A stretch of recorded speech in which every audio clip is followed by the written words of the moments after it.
सादर प्रणाम। आज हम लोग अखंड हिंदुस्तान परिषद की राष्ट्रीय कार्यकारिणी की बैठक कर रहे हैं और हमारे अध्यक्ष जी हम लोगों के बीच में हैं, हमारे राष्ट्रीय महासचिव जी हैं और कोषाध्यक्ष जी हैं। आज जो हम जिस विषय पे बात करने जा रहे हैं कि कैसे क्या हम लोगों की रणनीति है कि हम 1 करोड़ सदस्यों का अभियान शुरू कर रहे हैं, जो हमने कर दिया है ऑलरेडी, उस तक कैसे पहुंचा जाएगा। हमारे महासचिव जी डॉक्टर साहब बताएंगे कैसे इसको वेबसाइट को लॉन्च करेंगे, राष्ट्रीय अध्यक्ष जी बताएंगे क्या क्या वो स्टेट्स में स्ट्रैटेजीज कर रही हैं, लक्ष्मी जी कोष में क्या कुछ जोड़ घटा रही हैं, इस पर चर्चा करेंगे। तो हम लोग सर्वप्रथम अपने महासचिव जी से शुरू करते हैं, डॉक्टर संतोष राय जी से। हर हर महादेव। जय हिंदू राष्ट्र, भारत माता की जय, वंदे मातरम। अखंड हिंदुस्तान परिषद ब्रह्मलीन श्री वैकुंठदास शर्मा प्रेम जी द्वारा स्थापित किया गया था। वो एक कर्मठ, जुझारू और धार्मिक और राष्ट्रवादी जुझारू नेता थे। उन्होंने इस परिषद की स्थापना की कि भारत अखंड हो, सांस्कृतिक वैभव की इसकी वापसी हो, भारत विश्व गुरु के रूप में स्थापित हो। अब हमारा लक्ष्य है कि पूरे भारतवर्ष में अखंड हिंदुस्तान परिषद के 1 करोड़ सदस्य बनाने का लक्ष्य है। उसके लिए हम युवा, विद्यार्थी, महिला, संत, सम्मानित व्यक्ति, समाजसेवी व्यक्तियों से संपर्क करके इससे जुड़ेंगे और भारत की भूमि से जुड़े व्यक्ति जो विदेशों में या समुद्र के उस पार रह रहे हैं, तो उनको भी कहेंगे कि वे हमसे जुड़े और अखंड भारत के लिए जो स्वप्न है उसके लिए हमें सहयोग दें। और अभी जो भारत है उसको भी खंडित होने से बचाने के लिए हम प्रयासरत रहें, क्योंकि इसी भारत में एक और पाकिस्तान की कुछ लोगों ने मांग रख दी। कुछ दिनों पूर्व मैं टीवी पे एक डिबेट सुन रहा था, कहता हमें एक और पाकिस्तान की आवश्यकता है। तो मेरी समझ में नहीं आता ऐसे राष्ट्रीय चैनल पर उस एंकर की हिम्मत कैसे हुई कि उसके सामने बोल के उसको थप्पड़ मारना चाहिए था और सरकार ऐसे लोगों पर कार्रवाई नहीं करती। अब हमें और पाकिस्तान नहीं चाहिए, जो भारत हम उसे बचा लें, बाकी वो तो हमें लेना ही है। जैसे पाकिस्तान ऑक्युपाइड कश्मीर, सिंध भी हमारा ही है, बलूचिस्तान हमसे मिलने वाला है। माता हिंगलाज भवानी हमारे कई हिंदुओं की कुलदेवी है और कुछ लोगों के लिए वो पूजनीय भी है और एक शक्तिपीठ है, वो भी हमें वापसी चाहिए। हमारा ननकाना साहिब और अन्य गुरुद्वारे जो पाकिस्तान में रहेंगे उसके भी हमें वापसी चाहिए। और हमारी सीमाएं उज्बेकिस्तान और तजाकिस्तान को मिलनी चाहिए।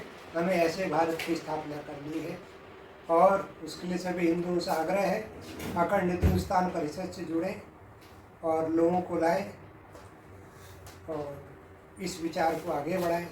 हर हर महादेव।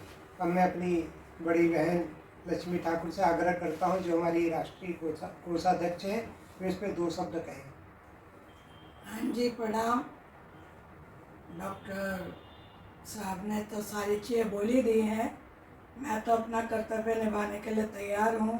कोशिश करूँगी कि पूरे भारत के जितने भी प्रदेश हैं सभी लोग इसमें जुड़ें, ताकि राष्ट्रीय और अंतर्राष्ट्रीय लेवल पे भारत को विश्व गुरु की तरफ अखंड हिंदुस्तानी ले जा सकता है। क्योंकि जो ज्ञान है, जो शक्ति है, जो सहन शक्ति है, वो बहुत ज़रूरी है। जिस तरीके से आदरणीय संतोष राय जी ने बोला कि हमें दूसरा पाकिस्तान नहीं चाहिए, क्योंकि पाकिस्तान बनने से तो भारत की भूमि को कम करना एक तरीके से उसकी तरफ इशारा हो रहा है। और डॉक्टर साहब, ये विश्व युद्ध भी इन्हीं सब चक्करों के कारण जो मुहाने पे खड़े हैं, इस समय हमारे संगठन की बहुत सख्त आवश्यकता है। देखिए बहन जी, आपको बता दूं, ये जो विश्व युद्ध है इसमें दो विचारों का युद्ध है। जी एक दैव मत और एक आसुरी मत। जी अभी आसुरी मत वाले ही आपस में लड़ रहे हैं। जी, हमें इनके झगड़े में नहीं पड़ना है। नहीं पढ़ना है। हमें ईरान, इराक, सऊदी अरब ये एक दूसरे को मार ले, काट ले, हमें इनकी लड़ाई में नहीं पड़ना। जी ये आसुरी शक्तियाँ हैं, ये एक दूसरे को मार काट रही हैं। वो उसको काफिर बोलता है, वो उसको काफिर बोलता है।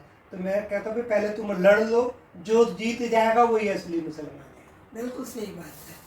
तो अभी हम लोगों का जो आपस में सभी जो टीम है हमारी, हम कोशिश करेंगे कि आपने जो मार्गदर्शन देना है उसी पे सब लोग काम करें। मेरा बस उतना ही कर्तव्य है इस पूरी टीम के अंदर। जी हमारी राष्ट्रीय अध्यक्ष जी हमारे बीच में हैं और हम लोग आगामी 25 जून को अपना राष्ट्रीय अधिवेशन अयोध्या में बुला रहे हैं। तो डॉक्टर साहब ने वहाँ पे एक व्यक्ति की जिम्मेदारी भी लगा दी है जी, और अभी हम 17 तारीख को उनसे मिले, मुलाकात भी करेंगे और कि वो वहाँ पे लोकल पूरा क्या क्या सहयोग कर सकते हैं, कैसे राष्ट्रीय लेवल पे लोगों को किया जाएगा कि आपकी बैठक बहुत सफल हो और उसमें क्या आपकी स्ट्रैटेजी होगी, क्योंकि हमारा जो टारगेट है कि 1 करोड़ हिंदुस्तान जहाँ जहाँ भी है पूरी दुनिया में उनके 1 करोड़ लोगों को जोड़ा जाए। और मुझे लगता है कि बिल्कुल मैं डॉक्टर साहब से सहमत हूँ कि हमें थोड़ा हम अपनी जो हमारी परंपराएं हैं, जो हमारी सनातन संस्कृति है, हम उसकी तरफ विशेष ध्यान दें। बाकी तो लोग जो उलझते ही रहेंगे, उनके अपने वो हैं। हम अपने घर को बचाने का प्रयास करें, अपने स्थानों का बचाने का प्रयास करें और फिर बाकी तो आगे की बात है। तो ये जब डॉक्टर साहब अभी जो बता रहे थे ना, तो मेरी जब माता जी थी शरीर में, तो वो यही कहती थी, जब आए बीसा ना मूसा रहे ना ईसा। तो लगता है वही समय आ रहा है। और जो आप कह रहे हैं कि हम पूरे विश्व में जहाँ जहाँ हमारे धार्मिक स्थल हैं उन सबको हमने एकजुट करने की ज़रूरत है, क्योंकि पिताजी का जो स्वप्न था वो यही था। क्योंकि जब उन्होंने विभाजन देखा था, जब वो बहुत छोटे थे, मेरी माता जी ने, पिताजी ने, और वो लोग किस तरह से विभाजन की त्रासदी को उन्होंने झेला और कैसे वो लाशों के ऊपर से टाप के आए, और जो बराबर में रहने वाले लोग थे जिनको वो अपना कहते थे, उन लोगों ने ही बहू बेटियों के साथ जो गलत हुआ, वो सब पिताजी उस चीज़ के साक्षी थे। इसलिए उनके हृदय में बहुत दर्द था इस चीज़ का। वो कहते थे कि जो एक हमने पाकिस्तान देखा है, मैं नहीं चाहता वो कभी ऐसा दोबारा से हिंदुस्तान में हो। और वो हिंदुस्तान भी नहीं बोलते थे, बोलते थे हिंदुस्तान, ये शब्द हमेशा। और वही संस्था का नाम भी वही है। और पिताजी जब तक शरीर में रहे उन्होंने बहुत काफ़ी लोगों को जोड़ा और इस पर काफ़ी काम भी किया। हम 14 अगस्त को अखंड भारत संकल्प दिवस मनाते आ रहे हैं कई वर्षों से, 1998 से, और आगे भी मनाते रहेंगे। और अभी हमारी खुशकिस्मती है कि हमें इस संस्था में हमारे 2 डॉक्टर साहब, मेरे भाई डॉक्टर संतोष राय, मेरे भाई विजय तिवारी जी, मेरी बहन लक्ष्मी जी, और भी बहुत से लोग हैं। और हम अब इसको स्टेट लेवल पे, राज्य के लेवल पे और प्रदेश लेवल पे इसको टीम हमारी गठित हो रही है। बहुत सारे लोग हमें फ़ोन भी कर रहे हैं जब से हमने संस्था को दोबारा से शुरू किया है। शुरू मतलब बंद तो कभी हुई नहीं, लेकिन मेंबर बदलते रहते हैं, इलेक्शन होते हैं हर साल, तो हर 2 साल में। तो अब हमारा यही है कि 25 जून को आप सभी से आग्रह है कि हमारे इस अधिवेशन में आए, हमारे साथ जुड़े। और आपको प्रेम जी के साथ बहुत प्रेम था, मैं जानती हूँ। बहुत सारे लोग पिताजी के साथ अभी भी जुड़े हुए हैं, मेरे को फ़ोन कर करके बहुत सी चीज़ें बताते हैं। तो हम सभी उनके बच्चे हैं और आप भी उनके बच्चे हैं। तो आइए हम फिर से ये संकल्प लें, हमारा संकल्प अखंड भारत। और पिताजी एक अंत में एक चीज़ बोलना चाहूँगी, वो हमेशा रोज़ दिन में एक बार ये ज़रूर बोलते थे, तेरा वैभव अमन रहेगा, हम दिन 4 रहे ना रहे। हमने भी सबने बहुत ये बढ़िया बहुत बात बढ़िया। है। धन्यवाद। अब मैं ये चाहूँगा कि हम सभी कि हम अयोध्या के 125 किलोमीटर रेडियस को विशेष आध्यात्मिक क्षेत्र में डेवलप कर रहे हैं।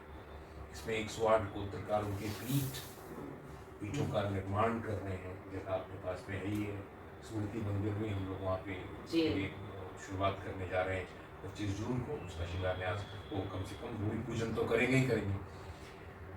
दूसरा क्या है कि ये इसके अंदर लगभग 21,000 ग्राम पंचायतें आई थी। मैं चाहूँगा कि दिल्ली एनसीआर में जो पंजाब से या मतलब जो 1947 में जिस तरह से आपके पिताजी यहाँ आए और उनका मैक्सिमम सब कुछ छीन गया, और ऐसे बहुत सारे लोग हैं, हम भी जानते हैं, आप भी जानते होंगे, और बहुत सारे लोग तो प्रेम जी के साथ में जुड़े भी हुए होंगे क्योंकि वो इस आंदोलन में उनका बड़ा एक अहम भूमिका रही है। इन और उसमें से बहुत सारे उद्यमी हैं। तो हमारे जो ये बेल्ट है इसमें उद्यमिता की थोड़ी कमी है। तो अगर यहाँ से उद्यमी लोग एज ए ब्रांड एम्बेसडर हम जोड़ सकते हैं तो ये जो अयोध्या का पूरा एक बेल्ट होगा, तो ये एक तरह से भारत में आने वाले समय में कि हम उसको आने वाले 1000 साल की दोबारा कभी ऐसी घटना दुर्घटना ना हो कि कोई भी व्यक्ति हमारे हिंदू स्थानों के प्रति कुदृष्टि रखे। तो इसमें ये हम इसको मुहिम में, और क्योंकि उनका एक अनुभव है, तो यहाँ पे अपने यहाँ पे कृषि है, पशुपालन है, मैन पावर है, इन छोटी छोटी लघु उद्योगों को शुरू कर सकते हैं। क्योंकि ये हम चाहेंगे कि इसको अखंड हिंदुस्तान परिषद, स्टील कंज्यूमर फोरम है और भी बहुत सारे फोरम्स हैं, चेंबर्स है, इंडो यूरोपियन चेंबर है, हम सब मिलकर के एक नए स्वरूप की शुरुआत करें। और इसको माननीय मुख्यमंत्री जी के साथ भी आप इसको डिस्कस कर सकते हैं भविष्य में कि ये बहुत अच्छा स्वरूप होगा। आप सभी का बहुत बहुत धन्यवाद। डॉक्टर साहब कुछ बोलना चाहेंगे आप? जी ठीक, थैंक यू। हर हर महादेव, जय हर हर हिंद, भारत माता की जय। जय। धन्यवाद।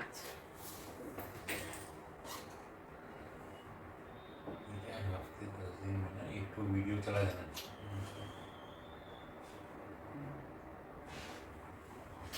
हम्म।